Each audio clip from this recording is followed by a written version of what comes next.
From the moment the 747 rolled out in 1968, flyers have been in love with the jumbo jet. It was a plane that nearly bankrupted Boeing and Pan Am. Both companies bet the lot that it would be a success. And what a success. Its first flight from New York to London ushered in a new golden era of travel, when passengers still dressed up to fly, and the 747 was the pinnacle. The spiral staircase leading to that famous upper deck with lounges for first class.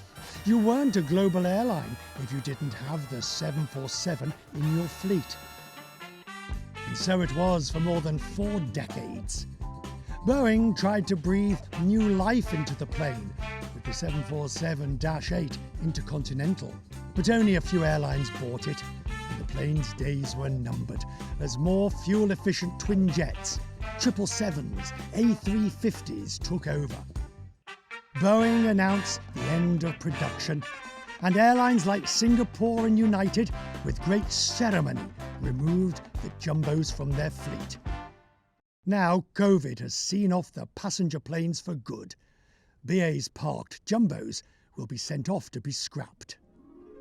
My first 747 flight was People's Express in 1983, from Gatwick to Newark. I now know that my last was in December 2019. British Airways, Heathrow to JFK. I've always loved the 747. I still take pictures of them when I see them at airports. It's been a 3-decade love affair with the Queen of the Skies.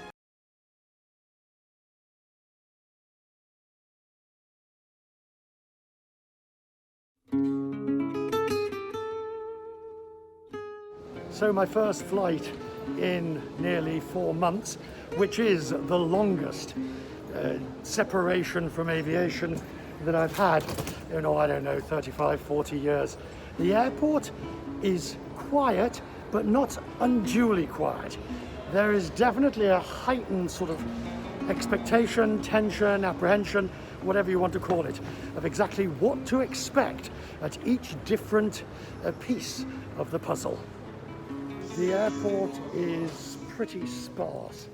All the restaurants seem to be closed, or at least it's not immediately obvious where you can get something to eat. Everything's getting ready and perhaps will be, but it's not there yet. I have done this flight so many times, and yet it does feel different. Knowing the circumstances, knowing the parlous state of the airline industry, being aware of the number of flight attendants and crew that are about to lose their job. Something that has been so normal for me, so special, and now very different. If you look at a flight as being the plane took off, the engines kept going and the pilot knew the way, then it was pretty much like any other flight. But it was far from that. I got quite emotional. For somebody who travels so much, like me, it really was quite an experience. The first flight after 4 months, and everything is totally different. The vast slipstream sculpture at the Queen's Terminal. So I arrived Heathrow, and the start of what I'm pretty sure will be many flights in the weeks and months ahead. It is all very different.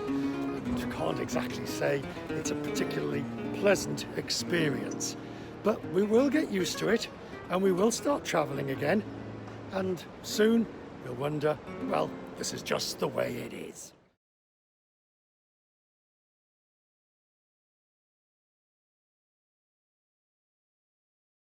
People are feeling a little bit bottled up right now. Dr. David Damsker thought his county was out of the woods. He leads public health for Bucks County, Pennsylvania, outside Philadelphia. In a recent 4-day period, it recorded 100 new coronavirus cases.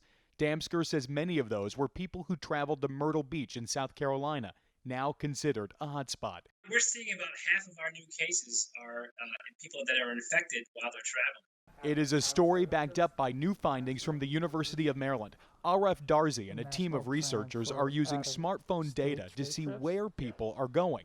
Over the July 4th holiday, the rate at which people traveled hit a new pandemic high nationwide. We expected to see more travels during the holidays, but getting back to where we were before the pandemic, it was a bit surprising for us. So people feel essentially safe to make a road trip. Exactly. The troubling trend could spread new cases from new exposure, says the university's Luisa Franzini. I am concerned because certainly when people travel, they bring the virus with them.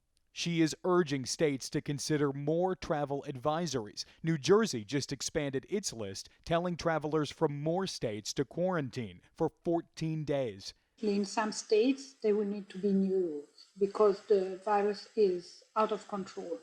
AAA forecasted that road trips would drop only 3% this summer, but the Bureau of Transportation Statistics found July 4th trips longer than 50 miles increased compared to last year. Maryland Governor Larry Hogan stresses now is the time for vigilance, not vacations. This virus kind of has a mind of its own, and it doesn't recognize borders. So people travel from one state to another. We're very much watching it.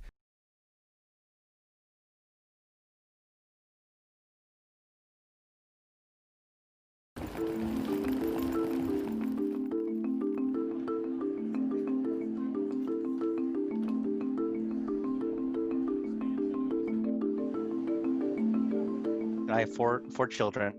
Youngest one is 10 months old.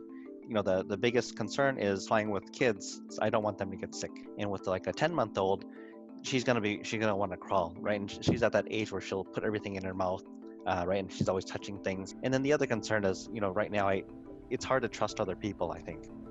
Well, first of all, in my age group, I'm in the vulnerable category. I'm 70, so I'm in that category. You have the crowds at the airports going through security. So you're just exposing yourself. And more than that, you have people with this virus that may not show symptoms until, you're on the plane, and then it's too late. Especially if you're going overseas, you can't go anywhere. You're stuck.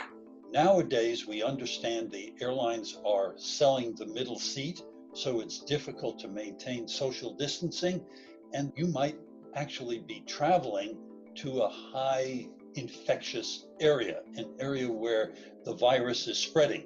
For example, my wife and I have a very small place in Florida, and we usually like to go there in the summer, but Florida has become so infection intense that we're not going there this summer, to our mutual regret, I'm afraid.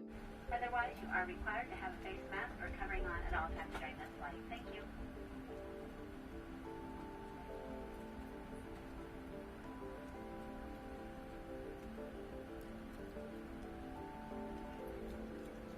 I'll wait.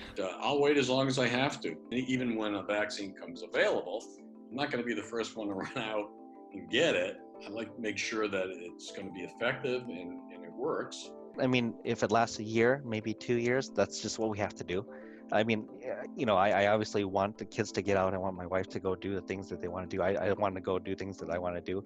But at this time, it's just what it is. I mean, so we just kind of have to put up with it and make the best out of our time.